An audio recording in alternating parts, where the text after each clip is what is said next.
काय मागण्यांना घेऊन आंदोलन करत? आमची मागण्या फक्त 3 आहे. पहिले तुमचं नाव सांगा, तुमच्या पार्टीचं नाव सांगा, नंतर माझं नाव दुर्गेश आहे आणि आम्ही कॉक्रोच जनता पार्टी मूव्हमेंटमध्ये आहो, ना की कॉक्रोच जनता पार्टी आता सध्या पार्टी नाही आहे. तर आमच्या 3 मागण्या आहे. एक तर सर्वात आधी आणि पहिली मागणी ही आहे की जे एज्युकेशन मिनिस्टर आहेत धर्मेंद्र प्रधान, त्यांनी आपला इस्तिफा द्यावा आणि जे एज्युकेशन सिस्टम जे कोलॅप्स होताना दिसून राहिलं आपल्याला त्याला सांभाळावं आणि जे पेपर लीक्स होतं कंटिन्यू त्याला पण थांबवण्यासाठी हे आमची आजची प्रदर्शन होतं.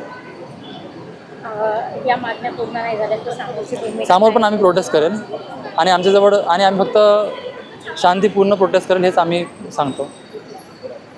आणखी काय विचारायचं?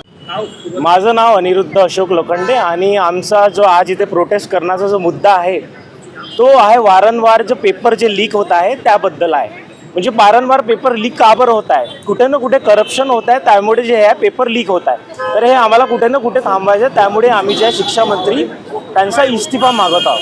का मागत आहोत? कारण की हे वारंवार होत आहे आणि कुठे ना कुठे करप्शन होत आहे. तर हे थांबायला हवं आहे. कारण की लाखो जे मुलं आहेत आणि जे शिकतील, समजा की पहिले तर 10वी पर्यंत मुलगा शिकतो आहे, तो काय शिकणार? तो आजचा जो मुलगा आहे तो काय बघत आहे? वारंवार पेपर लीक होत आहे, करप्शन होत आहे आणि तो जो मुलगा शिकणार 10 वर्ष आणि जे ते ग्रॅज्युएशन करणार तो समोर जाऊन अप्लाय करणार.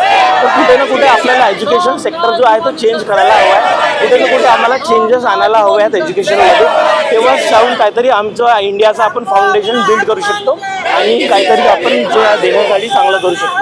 Thank you so much.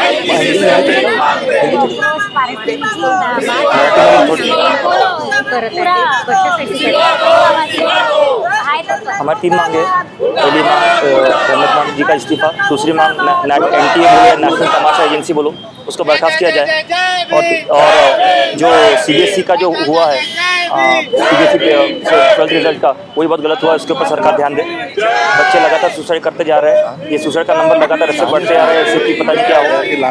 पहले भगत सिंह ने 23 साल की उम्र में शहादत दी थी. उन्होंने देश के लिए शहादत दी थी. 16 साल की उम्र, 22 साल की उम्र, ये कोई मरने की उम्र नहीं है. ये जो सुसाइड है, सुसाइड को बोलते हैं कि suicide is murder by society. तो ये भी जो बच्चे मरे हैं उनको हमारे सिस्टम ने मारा है. उसका हिसाब कौन देगा, ये हमारा सवाल है. हम लोग जो शिक्षा मंत्री, हमने खुद ने मोदी जी को वोट दिया था 2014 में. उन्होंने बहुत वादे किए थे, 2 करोड़ नौकरियां लाएंगे, शिक्षा में प्रगति लाएंगे. हम तो वही सवाल कर रहे हैं कि उन वादों को क्या हुआ मोदी जी? पूरे सरकार से हमारा सवाल है. उम्मीद टूट गई है. सबसे बड़ी बात उम्मीद टूट गई है, क्योंकि अकाउंटेबिलिटी एक बहुत बेसिक चीज़ होती है. अकाउंटेबिलिटी हर सरकार के अंदर होनी चाहिए. अगर आप कोई गलती करते हैं, हर सरकार से गलती होती है, कोई बात नहीं, लेकिन कम से कम आप गलती को एक्सेप्ट कीजिए, आप फोन कीजिए, आप प्रेस कॉन्फ्रेंस कीजिए.